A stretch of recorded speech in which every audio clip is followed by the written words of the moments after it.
They fly in some of the UK's most dangerous skies. I'm being smashed about to get into the valley. It's going to be bumpy, it's going to be turbulent, guys. From high-rise city centres OK, commit to land, over the H. to remote peaks battered by extreme weather. The top looks to be in cloud. Can you confirm that's the case, over? The crews of Yorkshire's 2 air ambulances risk their lives Gone unresponsive. It's just gone unresponsive on us. to save yours. There's potentially fatalities involved. There, he's on its roof. Delivering intensive care by air. Is he breathing? No, he's not breathing. The cow trampled me and then came back again and again. No matter how critical the case, This is the first time anything like this has ever happened. He's moving his arms around and he's sweating buckets. however risky the place. I'm going to get down there quickly. He's got an almost complete amputation at the right knee. What's your name? Doing their jobs with Yorkshire grit. Hey, this from Medic 2 at the patient's side, however. Humour You might get rest at week off if you're lucky. What is it, Thursday? Yeah. and compassion. OK, chick, we're just going to get you out, all right? Don't worry, we'll look after you, I promise.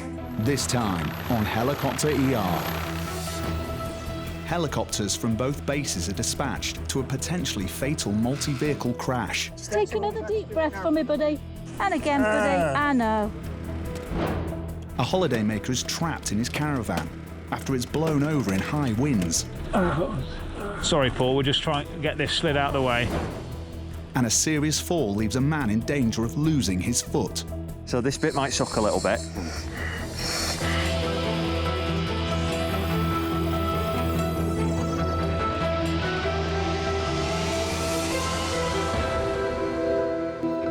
Ambulance service, is the patient breathing? It's rush hour in West Yorkshire, and at the North Yorkshire Air Ambulance HQ, Mikey is on the dispatch desk.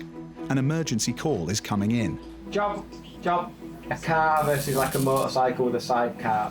It's a serious crash in North Yorkshire. 4 patients. Motorcyclist has been ejected. Not sure on injuries, but I'm just going to set you off for now. Cheers. Of the county's 2 air ambulances, the helicopter 40 miles away at RAF Topcliffe is nearest to the crash site. So Mikey scrambles the crew. Autopilot's engaged. Visors down. Hey, lovely. Clear. On board are paramedics Andy and Sammy. NS99 lifted. Helimed 99 is racing 24 miles southeast to the market town of Moulton. Flight time is 10 minutes. Landing's on, Helmet 9 Alpha. Whilst I'm en route, when I know that it's going to be a serious incident, I'm just going through the normal check sheet in my head. Catastrophic hemorrhage, airway, breathing, circulation.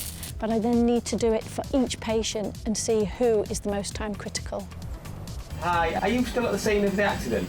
Back on the air desk, crucial details are coming through. And what about the gentleman in the road? It's a multi-vehicle crash on a remote country road. I'm going to set you off. Don't know what's going on. There's 4 patients. The motorcyclist is still laying on the floor, not moving. Mikey is taking the unusual step of dispatching the 2nd air ambulance from Nostell in West Yorkshire. On board Helimed 98, paramedics Gav and Gemma are 16 minutes from the crash site. Desk 98 lifted. We go to serious jobs day in and day out. It's our bread and butter, that's what we do, we're used to it. But when we hear that we're going as the 2nd aircraft, which means that at least 2 people are seriously injured. So yeah, it gets your adrenaline pumping and you've really got to kind of get your head in gear and get your mind focused before we land. Flying with Gemma's team today is Dr. Rob. The details are pretty sketchy. We've got 4 patients and there's 1 ejected from a sidecar, which obviously implies some high impact mechanism and a high speed incident with potentially multiple critical injuries. A few miles ahead of them, Helimed 99 is nearing the location. Go ahead, Ben. Apparently the car's gone through some kind of telegraph pole. Not sure if it's electric or telephone line, so there may be a bit of a safety issue for you there, mate. NS99 Andy and Sammy swiftly head in to land. 2 miles to the south, Gemma and Gav on HeliMed 98 are nearing the crash site. There's a lot of fire engines, isn't there? There's a DCA just arriving by the look of it. Oh, there's 2 cars. One's upside down in the ditch.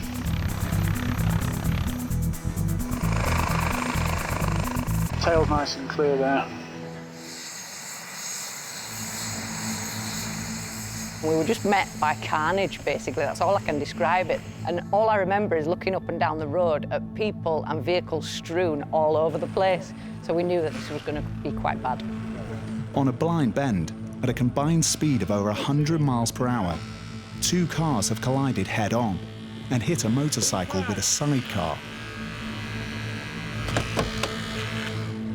Right, guys, we've obviously been a nice thing. We've got patient number 1 up there. He's being dealt with by that crew. He's got some chest and back pain, but he seems okay. He doesn't seem to be struggling with breathing, just a bit panicky. We've got this motorcyclist here who's had an LOC. He's got some pain on his chest. He's got some pelvic pain. He's got a radial pulse. He seems to be the one that we need to concentrate on. However, we've got 2 patients there in that car.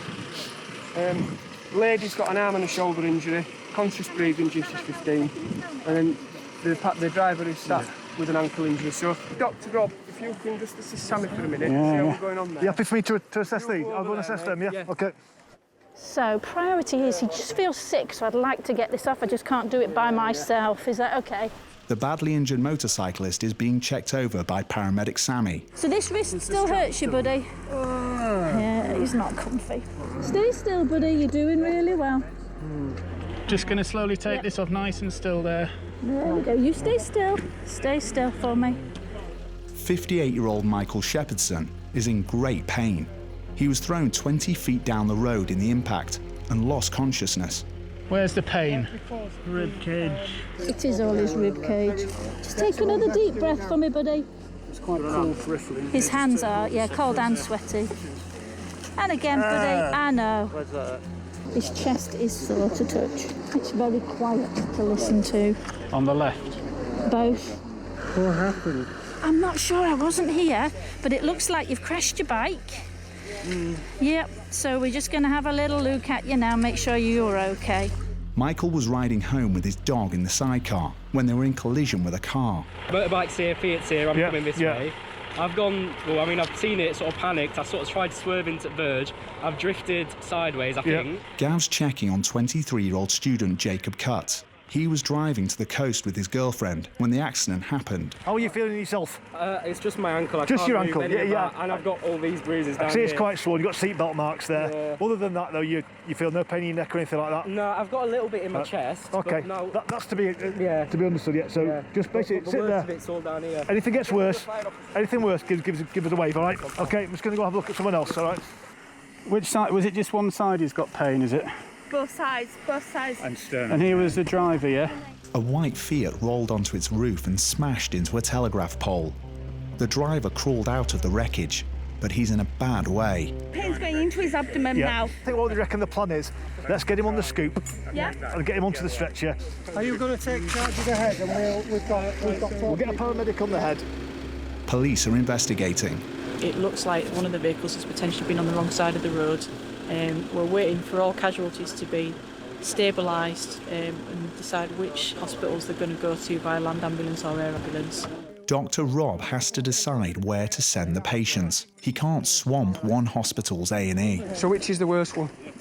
Well, he's cool and peripherally shut down. His SATs are all right, he's got reasonable air and she's probably got fractured ribs and a fractured sternum. All right, OK. Who needs to go first, do you reckon?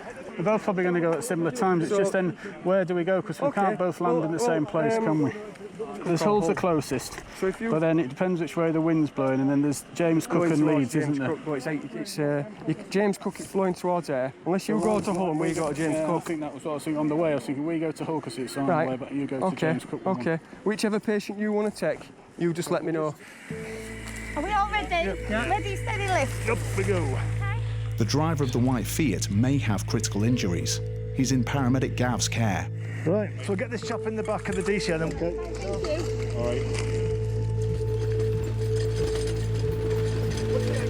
right. Sammy's motorcyclist needs serious pain relief. Can I just confirm you're not allergic to anything? No. Brilliant. Have you ever had morphine before? Yep, OK. Did it cause you any problems? Good, well, I'm going to give you some now. Oh, there's your doggy. You can hear him now. That's some morphine going in now.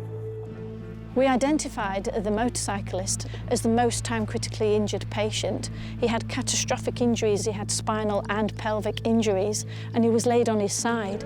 So we needed multiple hands to be able to roll him over onto the scoop stretcher so that we could then take him to the aircraft.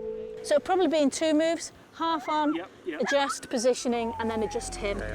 Okay? Yeah. So everyone ready? Yep. Ready, steady, roll. I know. Okay, stay still there, sir. And we're just gonna, I know. The team are working as fast as they can. Right, Sammy, so we're going to be taking that patient to Hull. I think you're going to take this one to James Cook. I'm going to James Cook, okay. Now, I could do with another pair of hands just to get me some TXA and ondansetron. Yeah, he might have a splenic injury. Right, Andy, there's paracetamol, ondansetron and TXA. Ready, steady, lift. Oh, that's it. Michael is bleeding internally. It could be caused by his fractured pelvis. The team are immobilising it with a pelvic binder, but it may be life-threatening. Hold on, there's some more blankets in a black bag. And there's a serious problem with Gemma's patient in the wreckage of the black car. Sorry, Doc, can you just go and have a chat with Gemma? Just, she's got some concerns about chest. I'm thinking really MTC as well for that lady. For the lady, yeah. I mean, there's been some quite significant force, but... You all right, Gemma? So, just when I listened, she just seemed to be quieter on her left side. But a SATs are 100 and a BP is absolutely fine. 23-year-old Jemima Kula has serious facial and shoulder fractures. Now, her breathing is worsening. Deep breaths for me there. She started to go downhill. We have to move quite fast with chest injuries because they can be really serious. You've got a lot of really major organs in your chest, your heart, your lungs, major vessels, and that can be life-threatening, and it's a critical problem that needs dealing with on scene. I think it's a bit reduced on the left, yeah. But she's not. Has she got chest pain on that side? She's got shoulder pain on that side. I can't see anything obvious, but she's reluctant to move Shoulder that side tip at pain. all. There are now 3 seriously injured patients and only 2 rescue helicopters. If his patients are to survive, Dr. Rob must decide which of them will fly to hospital and which will face the long journey by road ambulance. It is a critical decision, and it must be made swiftly.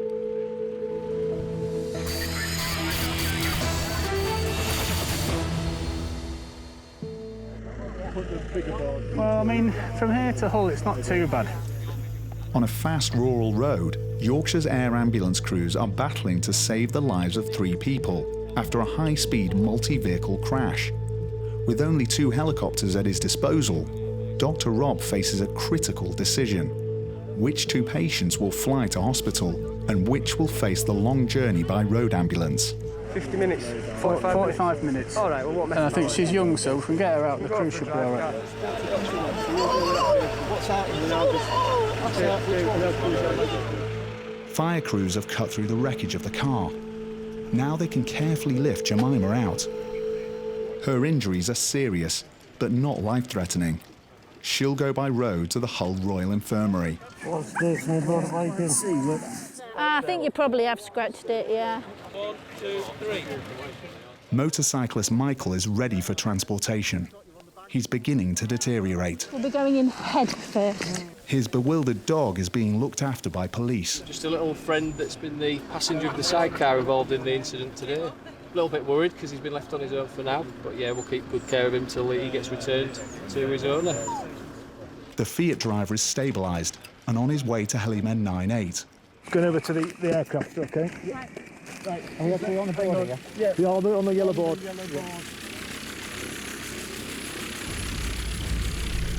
Helimed 99 is already airborne. The team are racing motorcyclist Michael north to the major trauma centre at the James Cook Hospital in Middlesbrough.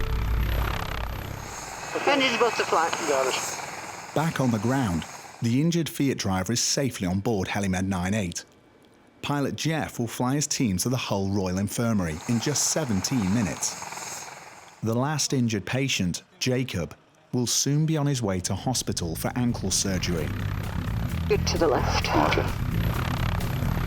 The most difficult thing in that scene is to decide which patient goes first and where, and which patient goes in the aircraft and which goes by land, because patients can be unpredictable and they can deteriorate.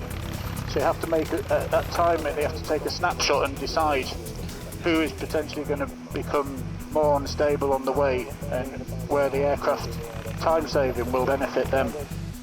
30 miles north of the crash site, pilot Owen is already touching down at the James Cook Hospital. You okay, Mike? Hello? We're here now. We're at the hospital. Ready, steady, slide. It's been a complex rescue for the team, but motorcyclist Michael is finally heading straight for a waiting trauma team. His injuries are life-threatening.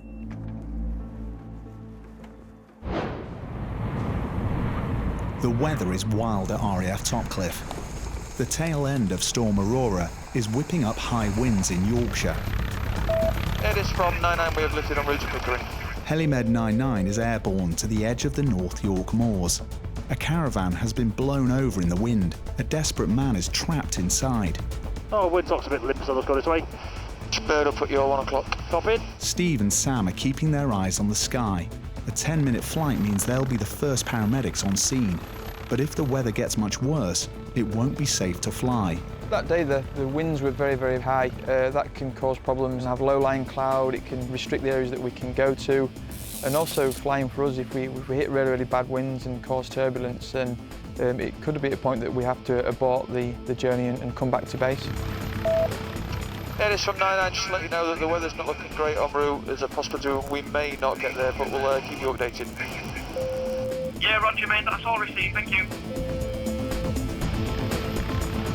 We've been called to an incident just outside of Pickering in the Vale of York. There's reports that one of the static caravans at Caravan Park has been blown over in the high winds and bad weather that we've had this morning. The nearest ambulance is sort of over half an hour away by road, so we've been tasked to go see if we can give any assistance. It's on a farm, isn't it? It's not an actual caravan park. Yeah, no. There's a 5 engine down here, mate. Oh, yes. On the right-hand side. Oh, yeah, there's a caravan on its side. Oh, yes. OK, iPad's stowed then. I'm happy with the domestics in this area. Yeah, mine's stowed. Despite the treacherous weather, Owen is landing his medical team close to the campsite. Hi, mate. Around the front, mate. His food, his pots, his pans had all fallen out of the cupboards as the caravan had rolled over. It was like someone had just taken the caravan and shook it up and then just propped it back up. And it was just a complete mess inside. We've got one guy inside, there's another guy inside with a fella here. He's got injuries to his side and hip.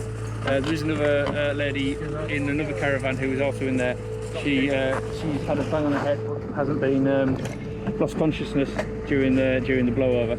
Okay. So we've moved this window and we're just looking at maybe moving the car if you need him out the side there. Hi, Paul. I'm Sam. So, Paul, what's happened? Can you remember? Yeah. When the wind, you'll know, it just threw me.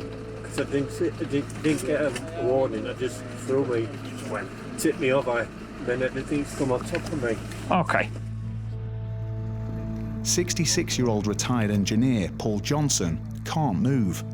He is trapped between the seats and kitchen units. Were you knocked out at all? No. Let's have a quick listen to your chest. So whereabouts is the worst pain at the moment, Paul? My neck. Your neck, is it? And then my hip's next.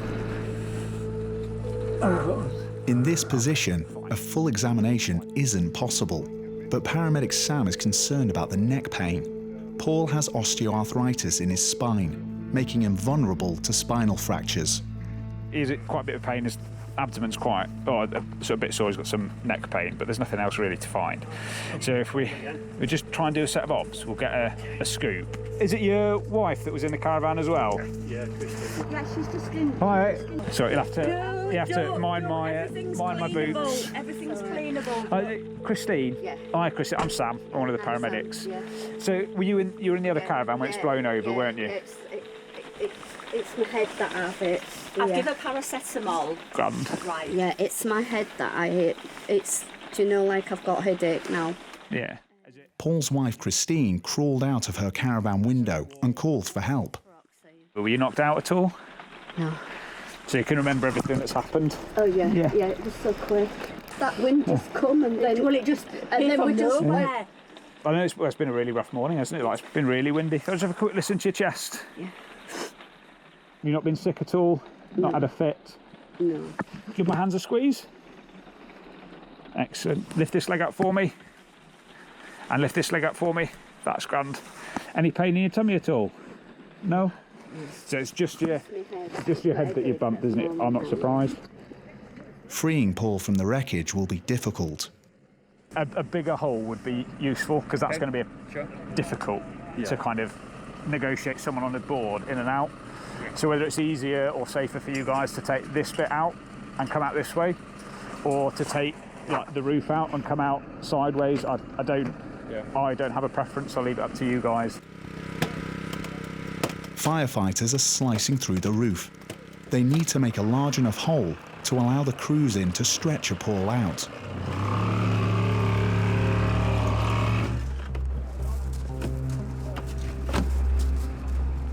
Paul, how are we feeling? Yeah, you just need to get out, don't we? Okay. The worst bit's done, buddy. We can get a scoop in here now. In a second, we can get you out. It had the potential to be a tricky extrication. It was going to be difficult because we have to try and keep those patients flat to keep them immobilised.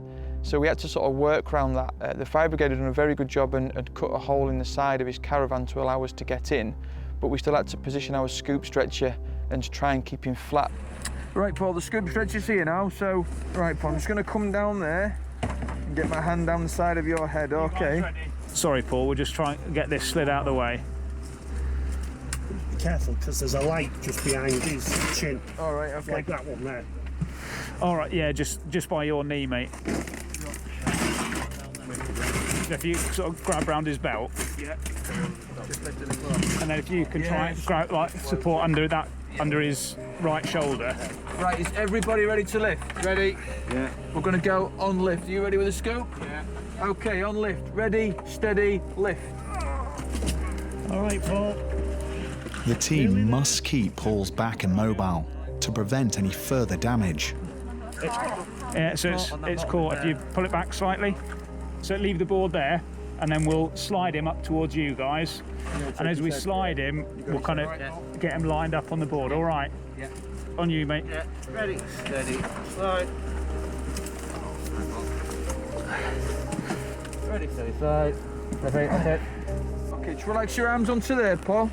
Just relax your arms there. Good man. Yeah, ready, steady, lift. You can go in and I'll go towards your feet as you come out. Have you got that? Don't want to put my foot through that. At last, Paul is safely out. In the warmth of the road ambulance, Sam can check him over fully. Paul, can you lift this leg straight up off the stretcher for me? Yeah, that's grand. Put that leg down. And then can you do the same with the other leg? It took some cutting to get him out. He was just very, very uncomfortable, but we just had to go as slow as possible. He wasn't time critical, so we had plenty of time to cut him out. He's complaining of some hip pain, I believe, and some abdo pain. Colleague's just looking at him now in the back of the DC, and I think he'll just go to one of the local EDs. Paul and Christine's caravan is a write-off. Cheers, guys. Thanks very much. Paul, take care. I hope they get it sorted. Paul is heading by road for X-rays at Scarborough General Hospital, 23 miles away. For the air ambulance team, it's back to base.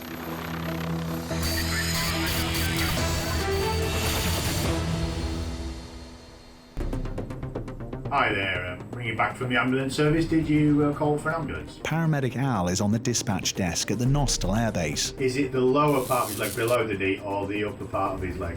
It's pointing a funny way, is it? A home renovation project has gone desperately wrong for a man in a Pennine mill town. I'm going to send a helicopter. Chief Pilot Owen is flying paramedics Daz and James 40 miles southwest. Doors on, this is a stretcher. Back in the room. Watch, go from right. Just going back. Happy? Happy. Go. Clear left. Right clear. We have been sent to a job near sort of Selby Bridge for a patient who's fallen off a wall and has a deformity to their leg. Because obviously if the leg's deformed, it'll be deformed to such an extent that you're stopping the blood from getting to the periphery. Ultimately, you know, if it goes on for long enough, they could lose the limb. A local road ambulance has been called, but the helicopter will get there first, if they can find a suitable landing site on the steep hillside. There's a Menard sort of horse arena at this property where I've been told you may be able to land. Roger, received. Oh, this is the arena there marked here, the horse arena. Yep. Okay, I've got a visual on people. If you come round left now. Yep. Round to the left, round to the left. I'll approach that field where the slope is. Yeah. If it looks too slopey, we'll go, might look at the arena, but we'll have to do a high hover there. Pilot Owen has flown helicopters for over 25 years, but landing on this sloping ground is tricky. Yeah, this field looks to be at a limit slope. Too steep, isn't it? Arena looks alright, actually. Yeah, okay, let's have a hover over it then. Continuing. Got the telephone wires. Good left. On, down. Hello. So what happened? I don't know. Okay, no worries. And what's the patient who's broken her legs now? 61-year-old Rick Wall was working on converting his stables when he fell 6 feet from a purpose-built retaining wall. Tell me what happened, Rick. I was climbing down onto here, Yeah. to the lower level, Yeah. and I got hold of Paul to help me down. Yeah. My first leg went, and my second leg got caught on a piece of wire that's sticking up. Right, okay. So my other leg couldn't follow. Yeah. Therefore, then I was gone. Yeah, okay. And I just felt it snap and heard it on the ground, and I thought, for God's sake, that's broken. Yeah. Poor Paul come tumbling down on top of me, Blimey. and so he's hurt his arm. Okay, all right. CCTV captured the moment Rick and his mate Paul fell off the wall. You just keep it still. I'm just going to cut your trouser leg for now, okay? I don't want to look. Have you hurt yourself? Okay, you don't have to look. Do you think it's your mid-leg or do you think it's your ankle? It's here. If I try and lift this, Yeah, of course, just a bit floppy. Judging by where you're holding it and stuff at the moment, what I'm going to do is I'm not going to go any further until I get some pain relief on board you. All right. Rick's foot has rotated 90 degrees. Blood is not flowing to it properly. Paramedic James suspects he's broken both the tibia and fibula, the two long bones below the knee. Hi, Rick. Basically, he's tried to step down. One leg's got caught, stayed up there. Jean's got snagged on a bit of wire. Right. Yeah.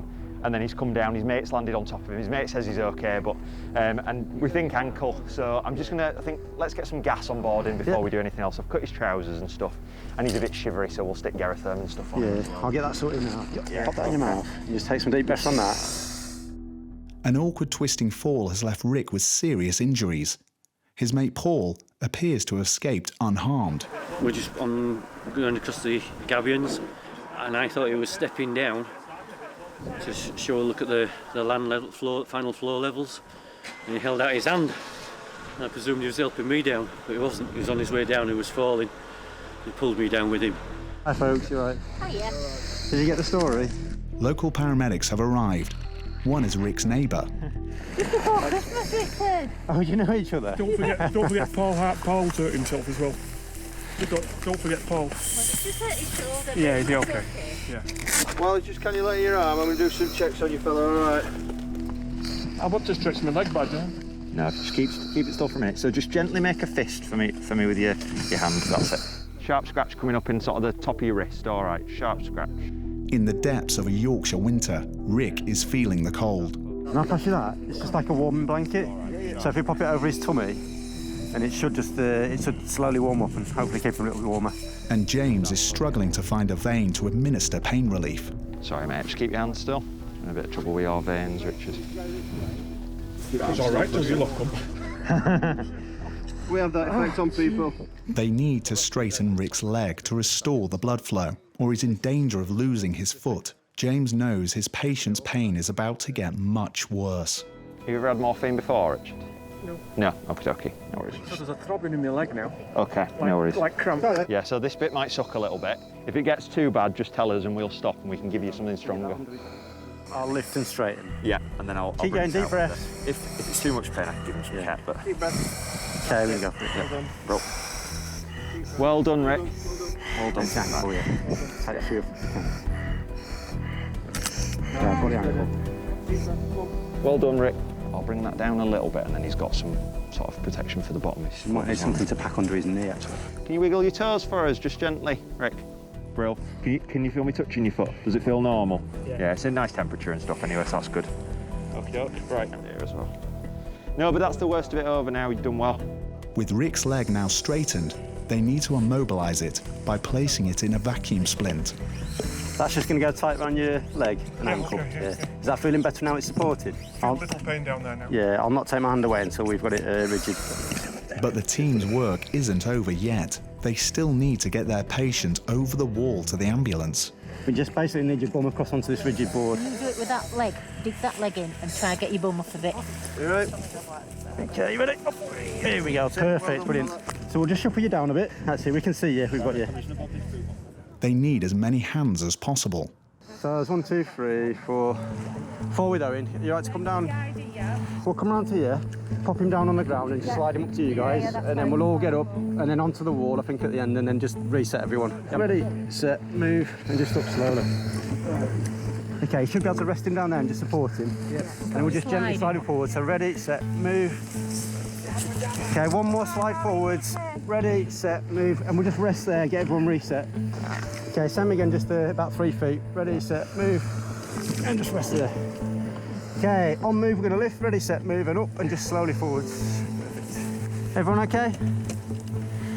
Yeah, swing him in. Oh, perfect, the stretcher's here. Rick is going by road to hospital. It's a short journey, and it will free up the helicopter for other emergencies. Rick likes flying. He was hoping for a flight. Going by road? Yeah, sorry. Swines. You'll be right disappointed he's a pilot. Oh, really? Oh, I'm sorry. Thankfully, Rick's mate Paul, who was dragged down in the fall, appears to have escaped with minor injuries. He kept apologising for dragging me down. So, yeah, there'll be plenty of fun about it later, I'm sure. But, yeah, I'm glad he's in ambulance now anyway, that's the main thing. He's not complained of any pain, he's not had any paresthesia. When I asked and had a quick feel and stuff, and he just said it's literally just his leg. So yeah, I'm quite happy. Rick, if you obviously you're not got to see the aircraft today, but you can come visit us at Nostell when you're better, and you'll be able to let us know how you are as well. Yeah, thanks for coming, lads. No worries. Nice to meet you, Rick. All the best, mate. Good luck with your recovery. Thanks very much. No worries. Hope he's feeling better soon. It looks like he's broken his distal tib fib, so sort of the lower part of his bottom leg bone, kind of close to his ankle. But we've straightened it out and we've moved it, and he's a lot more comfortable now, and we've given him some painkillers as well. It's good when they're joking because, one, obviously it shows that they're sort of reasonably alert and aware, but also it shows that they're comfortable. And if they feel comfortable with you, that's half the battle, really. So yeah, no, all positive job all round, really. And I think, you know, we managed to get here a little bit before the crew, get his pain under control. So that was positive from our point of view. Rick is heading to A&E and surgery in Huddersfield. His serious fracture could be months in recovery.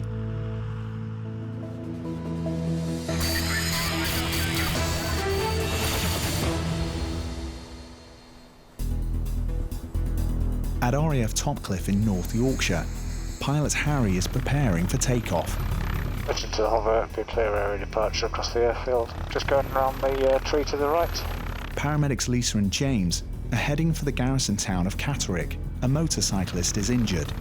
All we've got is reports of a motorcyclist that's come off. Just had an update on the iPad that there's actually no other vehicle involved, so it's just a single motorcyclist. And from the description that the air desk listened to, it sounds like they may well have an injury to their thigh bone, so possibly a fractured femur. The reason we're concerned about this, not only can it be really painful, but you can include quite a lot of blood loss as well into a femoral shaft fracture. So we should be on scene, I would have thought, in less than 10 minutes. Harry is flying the team 18 miles northwest to a supermarket car park where the accidents happened. Element 99 Alpha, just lifting from Topcliffe, routing up to Catterick Garrison. Transit will take us pretty close to your overhead, therefore requesting mass penetration. Basic service. Element 99 Alpha, roger, basic service, Barnsley 1014. They're touching down in a nearby park. So exit's going to be, James, is going to be behind the aircraft, across the footbridge. Okay. It's a short walk to where their patient is lying in the Tesco car park. 2 off-duty paramedics who happened to be passing by came to his aid. He's literally outside the door. This is Liam. Uh-huh. He's well through riding his bike on the white line. Yep. He's got pain in his central C-spine. Okay. And his right hip. Okay. He's complaining pain here, and when you press on the Okay. C-spine, right on the middle of the C-spine, but no other spine pain. Okay. Has he moved his arms and limbs and stuff, or nothing? Oh, okay. He can move his feet, Yep. but he says it's kind of... And you say it's hip rather than thigh. 20-year-old novice rider Liam O'Connell skidded and hit the ground hard. James is concerned his back pain could indicate a spinal injury. Liam, my name's James. Obviously, my colleagues, even though off duty, have been looking after you. All right. Is that anything changed from what they've just told me? So pain in your right hip? Yeah. And pain in your neck? Yeah. Yeah, okay, all right. There's an ambulance about 5 minutes away. Okay, there's no point us moving you to then have to move you again, so we might as well move you once. So if you stay there just for 5 minutes or so while we have another quick look at you, okay? And then we'll get you onto your back and get you sorted out. All right. And yeah, no, that's fine. Any pins and needles or anything in your arms or in your legs? My right arm, The one you laid on. Can you squeeze my fingers, buddy? I can squeeze it. Go on, give him a good squeeze. Good man. Good lad. Relax. Good. And definitely no pain in your chest. I'm sure my colleague here has asked, but if you take a deep breath in. Don't nod. That's it. No pain in your chest on breathing? No. Can I just pop this glove off just for a second? So, oxygen levels are all good. Got a good blood pressure. You've got a nice strong pulse in this wrist. That's good. A little bit fast, but with everything that's gone on, I expect that. Is the pain in your neck or is the worst pain in your hip? It's mainly in my hip. In your hip, okay. And is that the side that you landed on? Yeah. And then you've rolled, have you? Yeah, don't nod your head. All right. Sorry. It's all right. Air desk and medic 1. Yeah, we've got... 20-year-old male. Low speed, come off his motorbike. He's lost control on a white line of the car park. Landed on his right side. He's got pain 6 out of 10 in his right hip and some central C-spine pain. At the moment, no other obvious injuries identified. Liam swerved to avoid a car pulling out and was flung off the bike. Other than his helmet, he wasn't wearing any protective biking gear. Just going to give him some analgesia and await the crew to arrive, and then we'll get him scooped, reassess him and update with regard to intentions. Can I borrow this hand, just to pop a little needle in? Yeah. Sharp scratch going, bud. Oh, here it is. Oh, couldn't bear it. Nearly over. Been there, done that. Saw him lying there and we asked him he'd fallen off his motorbike. We're both off-duty paramedics. Yeah. Just secure his C-spine and get some information, make sure he's got no allergies, that sort of thing, get a pain score, see where his pain is, and then you can just pass it on to the crew when they get here. Obviously, he's going to have to be immobilised, so it's important that he's not moved. That's just a bit of morphine, boss. Liam's mum and dad have arrived. He's only been riding for 3 months and was on his way to start his usual shift in Tesco when the accident happened. So in a minute, Liam, what we're going to do, we're going to roll you over onto your back, all right? Obviously, we're going to take control of your head, we need to take your helmet off and all that kind of stuff, all right? Just because you've complained of that central C-spine pain.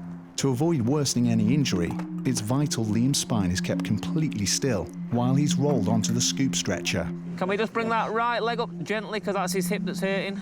That's fine. So as we lower, if you just kind of scoop him up, anybody not ready? Ready, brace, roll. Just lower the scoop, Dad, as you go. Perfect. Right then, buddy. Nice and still, my colleague's just going to take hold of your neck, all right? Liam's parents are shaken. They are a biking family, and it's 3 years to the day since Liam's uncle was killed in a motorcycle accident. Soon have you in the ambulance, mate, out of view more than out. All right.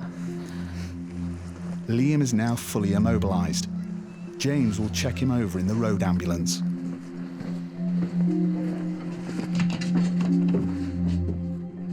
How's that hip now, boss? The pain's eased off then, yeah? Right then, buddy. Big breath in again in your chest. Nice and wide. No pain in your chest. Can you lift that left leg? Good. His leg movements are a good sign that his back pain may just be bruising and shock, but he needs scans to confirm the extent of his injuries. Can you lift that one at all? Not much, because it's hurting. Hurting where? In that hip? Okay, all right. It feels very wobbly when I start lifting it. Okay. I don't know what your thoughts are. What would it be Darlington from here? Okay. Right then, buddy, I'm going to leave with my colleagues, all right? Thank you. Take care. Yeah, as suspected, major trauma negative, isolated right hip pain, able to straight leg raise, complaining of some C-spine tenderness, but no neurological deficit, so DCA are going to take to Darlington Hospital. Liam's travelling 16 miles by road to the Darlington Memorial Hospital, where he'll be fully checked over. It may be some time before he's back on his new bike again. When two cars crashed head-on and hit a motorcycle, Jemima suffered facial fractures and a broken shoulder. Her boyfriend Jacob broke his ankle. Both spent 3 months off work. Scans in hospital revealed motorcyclist Michael Shepherdson broke his back, pelvis, ribs and arm. He's still recovering and slowly walking again. He was reunited with his dog Olive after 8 weeks in hospital. They are back out on the bike again. Police are still investigating the cause of the crash. Doctors found Paul and Christine Johnson remarkably escaped with just bruises after their caravan blew over in high winds and Paul had to be cut free from the wreckage by fire crews. The experience hasn't put the couple off camping holidays. They are now the proud owners of a new caravan. A&E doctors found novice motorcycle rider Liam suffered severe bruising and a strained neck when he was flung off his bike in a supermarket car park. Doctors discharged Liam the same day. All of a sudden I see a car pull out, slam on its brakes, and it gives me a shock, so I pulled my brakes. I couldn't reach my rear brake, so it causes me to slip and flip off the bike and land on the floor in pain. It wasn't long before Liam was back in the saddle, but riding much more cautiously. My dad helped me fix the bike a bit. I got my 4-gear on, went round the block for a bit to see what it felt like getting back on the bike. I felt a bit nervous, but as soon as I started getting the hang of it again, I was like, I should be fine. For my dad, it was very scary because he worries about me all the time going out on it because of what happened to his brother. My uncle passed away on the bike. I've been a lot more cautious, and so I know that there's dangers out there, there's bigger vehicles that are bigger than me. I watch for everything that looks like a hazard. X-rays revealed Rick Wall suffered a complex spiral fracture to his lower leg after he fell off a wall during a home renovation project. Surgeons repaired Rick's leg with metal rods, but it was 4 months before he could walk without crutches. I decided that I'd like to lower myself down onto the lower level just for an inspection and realised that the step was a bit bigger than I was expecting. Went for Paul's hand, body was on its way, and the rest is history. I remember just the shock of the impact, and I could hear Rick talking, and he was saying, "You need to ring an ambulance, you need to ring an ambulance, I've broke my leg." But I couldn't actually move. Rick's friend Paul still has mobility issues with his arm, but the accident could have been much worse for both of them. We've had plenty of banter about it, still blaming each other to this day, aren't we? Whether it's a push or a pull. I forgive you now. Thanks.